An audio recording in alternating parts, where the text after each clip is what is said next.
अरे छोड़िए यार, अबे कोई नोटिस नहीं लेता तुम्हें, छोड़ो। अरे यार इसे जीता है तो ज्यादा ना बोलो, मालूम है कितने बड़े तीरंदाज। इतना अयोध्या से नफरत हो गई, अयोध्या से अवधेश जी क्या जीत गए, आप लोगों को इतनी नफरत हो गई कि एक भी उत्तर प्रदेश का एक बार भी नाम नहीं आया। सभापति महोदय, स्वामीनाथन जी को आज तक नहीं माना। अध्यक्ष जी डिस्टर्ब ना करिए। सभापति महोदय, मेरा टाइम इसमें काउंट नहीं होगा।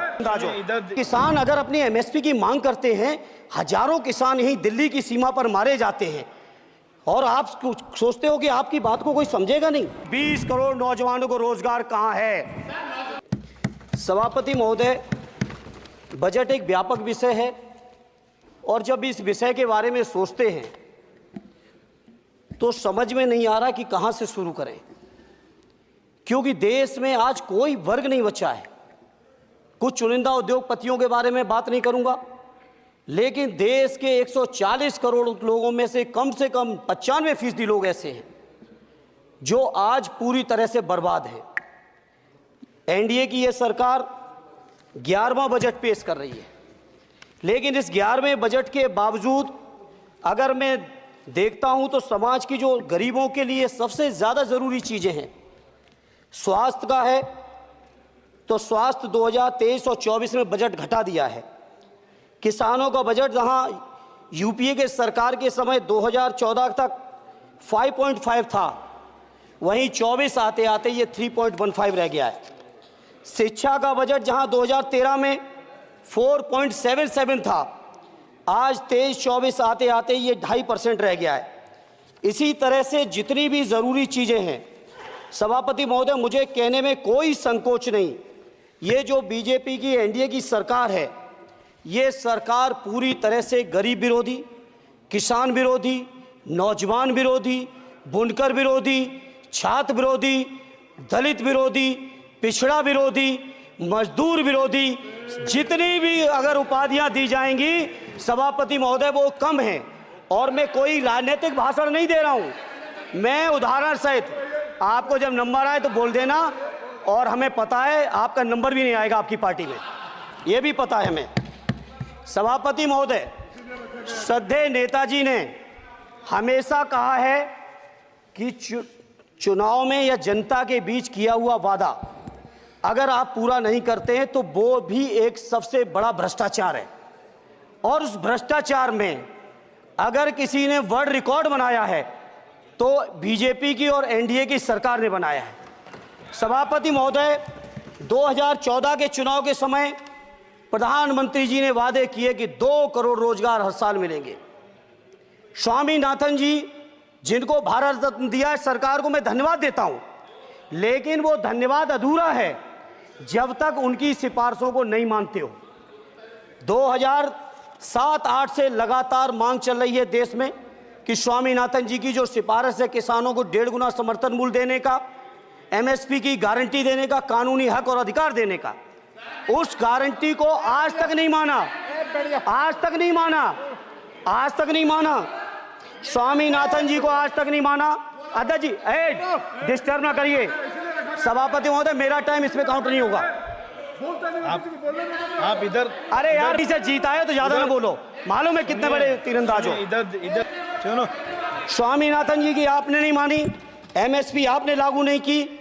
कितनी बढ़िया बातें कि खाद पे हम सब्सिडी बढ़ा रहे हैं, पहले 50 किलो को 45 किलो, फिर 45 किलो को 40 किलो, और मुझे लगता है कि एक तीसरा कार्यकाल पूरे होते होते केवल 10 ही किलो बचेगा खाद के कट्टे में, इससे ज्यादा नहीं बचेगा। मंडी एक नहीं बनाई, आत्महत्या इतनी कर रहे हैं किसान, और किसान अगर अपनी एमएसपी की मांग करते हैं, हजारों किसान यही दिल्ली की सीमा पर मारे जाते हैं, और आप सोचते हो कि आपकी बात को कोई समझेगा नहीं। सभापति महोदय, नौजवानों को कितना गुमराह किया गया। नौजवानों से कह दिया गया हर साल 2 करोड़ रोजगार। मैं आज सवाल पूछता हूं अपने नौजवानों की ओर से, बताएं भारतीय जनता पार्टी के लोग, सरकार में बैठे लोग, 10 साल आपने राज कर लिया है, आखिर 20 करोड़ नौजवानों को रोजगार कहां है। अरे छोड़िए यार, अबे कोई नोटिस नहीं लेता तुम्हें, छोड़ो कोई नोटिस नहीं लेगा तुम्हें। 20 करोड़ नौजवान के रोजगार का हिसाब कहां है। आज 11वें बजट में जब याद आई तो वो भी ट्रेनिंग की बात करते हो। मैं कहना चाहता हूं IIM, IIT के नौजवानों को रोजगार नहीं दे पा रहे हो। आप सोच रहे हो इंटर्नशिप के इस छोटे से शगुफे से नौजवान खुश होंगे? देश के नौजवान खुश होने वाले नहीं है। सभापति महोदय, शिक्षा के मसले पर लगातार बजट घटाया जा रहा है, लगातार सरकारी शिक्षा कम की जा रही है, और ये बीजेपी की सरकार की लगातार प्रयास है कि नौजवान शिक्षित होंगे तो सवाल पूछेंगे। देश की JNU से लेके BHU से लेके MU से लेके जितने बड़े संस्थान हैं, सारे संस्थानों को बर्बाद कर दिया है। एक भी दलित, एक भी पिछड़े, कहीं आपका वाइस चांसलर नहीं है। लगातार जितने भी आपके professor, associate professor, assistant professor की नियुक्तियों में RSS का जब तक कोई फंडामेंटल कोर्स नहीं करेगा, बेसिक कोर्स, तब तक उसकी नियुक्ति नहीं होगी। आप क्या सोच रहे हो देश नहीं देख रहा है नौजवान? UGC का बजट लगातार कम किया जा रहा है। मेरा खुला आरोप है इस सरकार पर कि ये सरकार शिक्षा को प्राइवेट करके, शिक्षा को मुट्ठी भर उद्योगपतियों के हाथों में देके, शिक्षा को चुनिंदा लोगों के हाथ में देके, देश के 140 करोड़, जिसमें मैं समझता हूं 90% लोग गरीब हैं, उन गरीबों के हाथों से शिक्षा को छीनने का ये जो आपकी सरकार षड्यंत्र कर रही है, इसके लिए हम लोग इस मौके पे विरोध करते हैं। लगातार फीस बढ़ा रहे हैं, शिक्षकों की कमी है, रोजगार आप दे नहीं पा रहे हो, सामाजिक असमानता। सभापति महोदय, 2014 में जिस समय सरकार बनी थी NDA की, उस समय देश की जितने भी जो आर्थिक चीजें थी, जो वेल्थ थी, उसमें पिछड़ों की हैसियत 17% थी, 17%, और आज 10 साल की NDA की सरकार के बाद पिछड़ों की आर्थिक हैसियत हो गई है केवल 9%।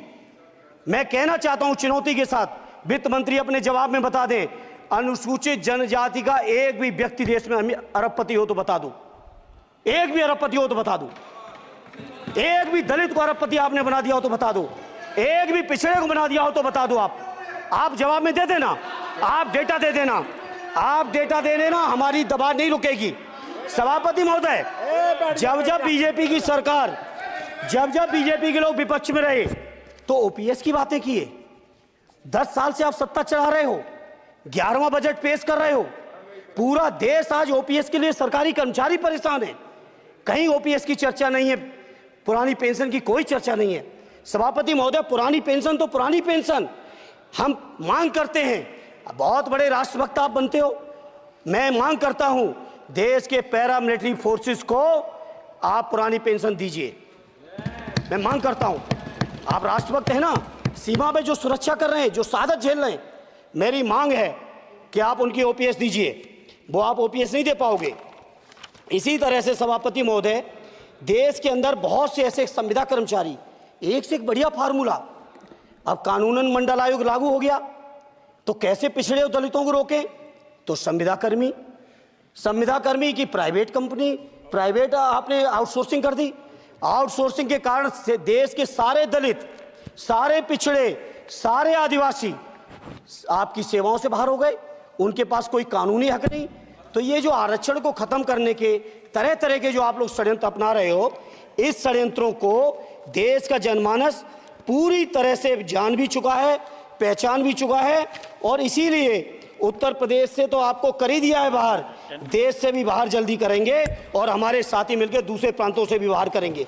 इसी तरह सभापति महोदय, हम मांग करते हैं, आप सोचिए, उत्तर प्रदेश अकेले के अंदर, देश के हालात मुझे नहीं पता और बदतर होंगे, अकेले उत्तर प्रदेश में 1000 से ज्यादा शिक्षा मित्र आत्महत्या कर चुके। सभापति महोदय, कोई सरकार के कान पे जू नहीं रेंग रही है, किसान आत्महत्या कर रहे हैं, इन्हें कोई मतलब नहीं, अनुदेशकों को तनख्वाह नहीं मिल रही है समय से, कोई मतलब नहीं, आंगनबाड़ी महिलाएं परेशान हैं, इनको कोई मतलब नहीं। सभापति महोदय, आपकी आशा बहुएं, आपकी ये रसोईया महिलाएं, आपकी आंगनबाड़ी, पंचायत सहायक, रोजगार सेवक, मैं समझता हूं सभापति महोदय, यहां बैठे हर सदस्य के पास इनके क्षेत्रों का ये डेलीगेशन जरूर मिलता होगा और मांग करता होगा कि कम से कम हमारा मानदेय बढ़ाया जाए, हमें स्थायी किया जाए।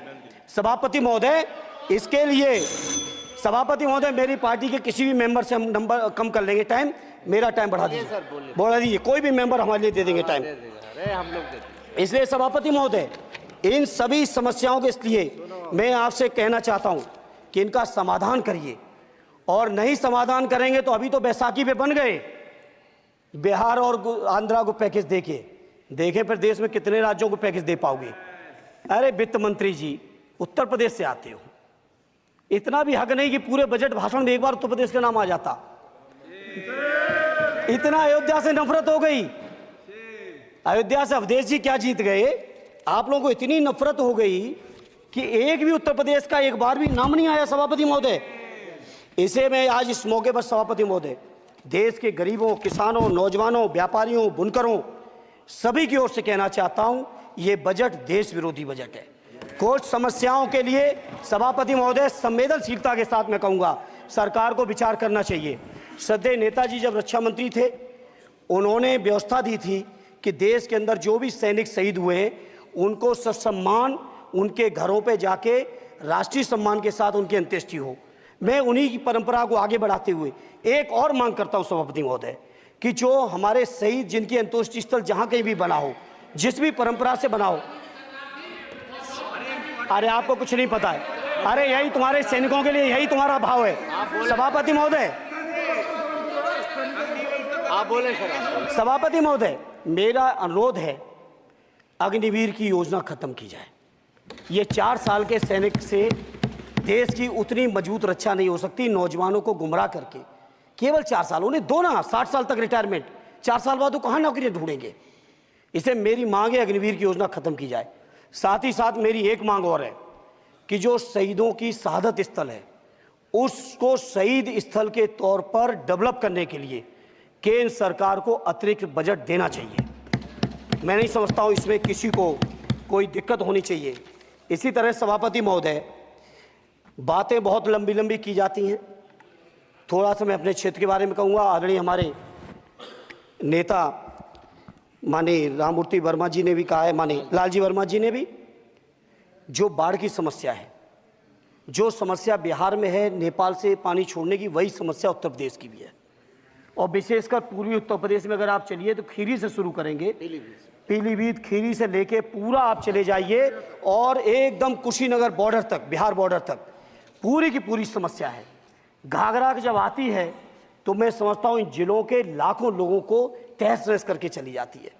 जितना विकास होता है सभापति महोदय, बरसात के समय वो सारा का सारा विकास पूरी तरह से खत्म हो जाता है। इसलिए मेरी मांग है केंद्र की सरकार से कि बजट आप पास कर रहे हो तो कम से कम उत्तर प्रदेश से इतनी नफरत ना करो।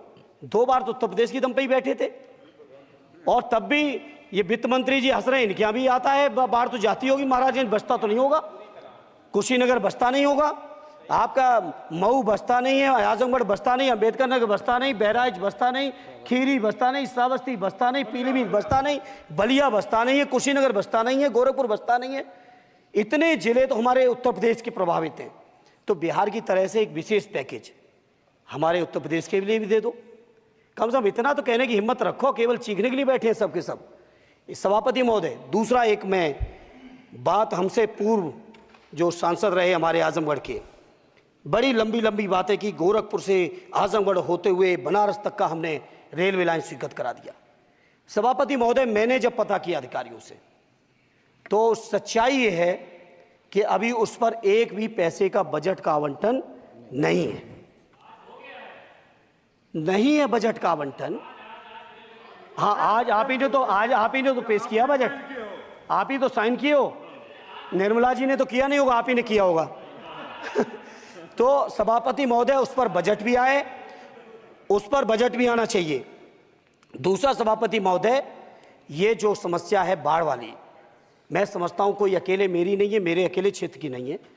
जो भी संवेदनशील व्यक्ति होगा इस पर जरूर गंभीरता से सोचेगा, उसको सोचे।